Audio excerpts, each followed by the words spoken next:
And joining us now is Congresswoman Barbara Lee. Isn't it your obligation as a congresswoman to be at the inauguration? You know, I thought about this very carefully and didn't come to the decision lightly.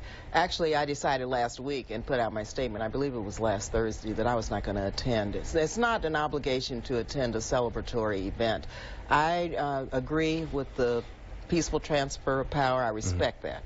I know that President Trump the President-elect Trump will be sworn in, and I respect the office of the president. But when you look at the inauguration and when you look at the continuation of this divisiveness, this bigoted approach to government, and then when you look at some of the nominees that he's presented, such as Senator Jeff Sessions, who has a history of voting against and working against civil and human rights for everyone, you know, I can't celebrate that.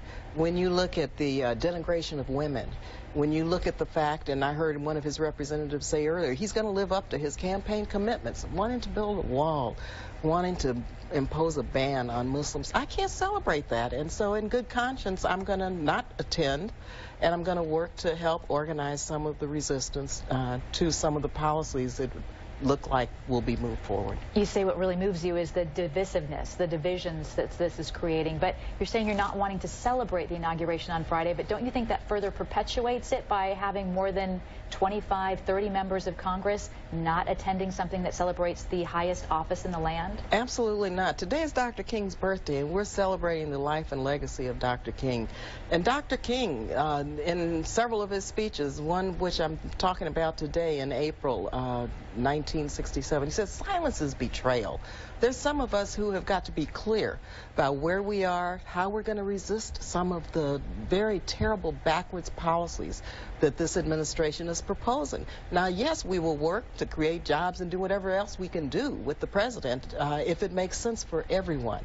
But for someone who's not going to support or who has not said very clearly that he supports people of color, the marginalized, the most vulnerable, the poor, for someone who's putting cabinet members in who won't even disclose their ethics, you know, make their financial disclosure statements available, someone who has campaigned with Russian support and influence and having a foreign power work in their campaign the way the intelligence community has presented to us so far. You know, we need to think about how we move forward.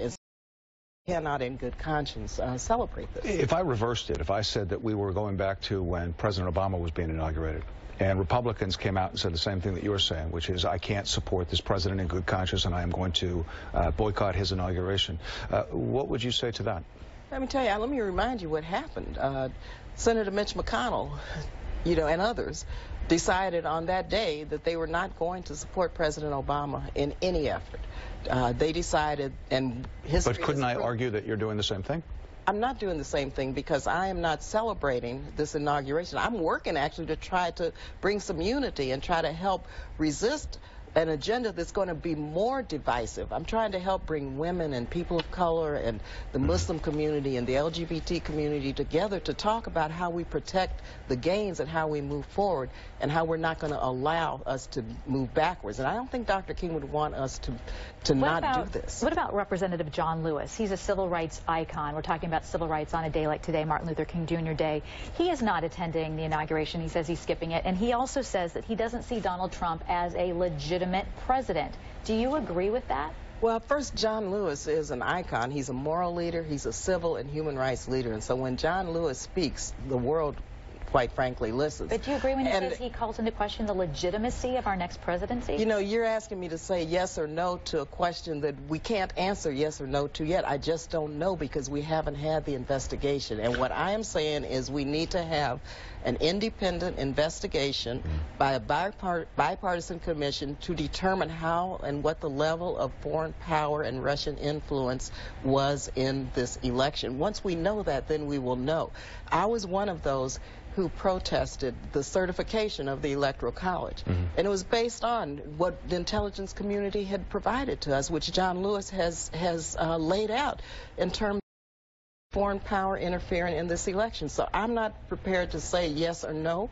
I don't know. But what I am prepared to say is that the American people deserve to know if, in fact, this this presidency now will be influenced by the Russian government. It's not a matter of who won and who lost. I will give you that you don't feel like you can say it yet, whether it's legitimate or not. I think what my issue with John Lewis is, and I'm not taking anything away from him. I respect and I admire that man for what he has done. However, when he comes out and says that the president is not a legitimate president before the investigation has been completed, I do have an issue with that. Do you have an issue with that? John Lewis is to be applauded because he is a moral leader. He would not have said that had he not believed that. And so we have to look where we're going with this intelligence committee. And but do you think that could undermine our country or our president at all? I don't think so, because we know that we need to have a full disclosure of what took place. And I don't think that undermines. I think Congressman Lewis is right on point in terms of a Russian power, or a foreign power, the Russian government influencing the outcome of the election. But what I do say is the American people deserve to know what the issues are, what the facts are, and we need this full investigation. In the meantime, while that all plays out, the investigation, because that could go on for some time, you're saying you won't go on Friday, but then when it comes back to work day, will you go to work working together? Because this country is clearly divided. Like, people need to come together and have some type of unity. After Friday's celebration, what will you do then? I'm a member of Congress, and I'm going to continue to represent my district, first of all. Secondly, I'm going to keep pushing for these independent investigation so the public will know exactly what took place. Thirdly, I'm going to hopefully we'll find ways to work with the White House in terms of, providing economic growth and opportunities for those who have been shut out. And also fight against the budget cuts that are taking place. And I think the first thing we have to do is make sure that 20 to 30 million people don't lose their health care. And so, we're doing that right now to try to prevent the repeal of the Affordable Care Act, trying to prevent them from cutting Medicare. So there's a lot of work to do, trying to prevent them from eroding a woman's right to choose, trying to prevent the administration from deporting our young dreamers. So we'll be working very hard to try to make sure that we represent our constituents in the best way possible. Congresswoman, we appreciate you spending the time with us tonight. Thank you very much.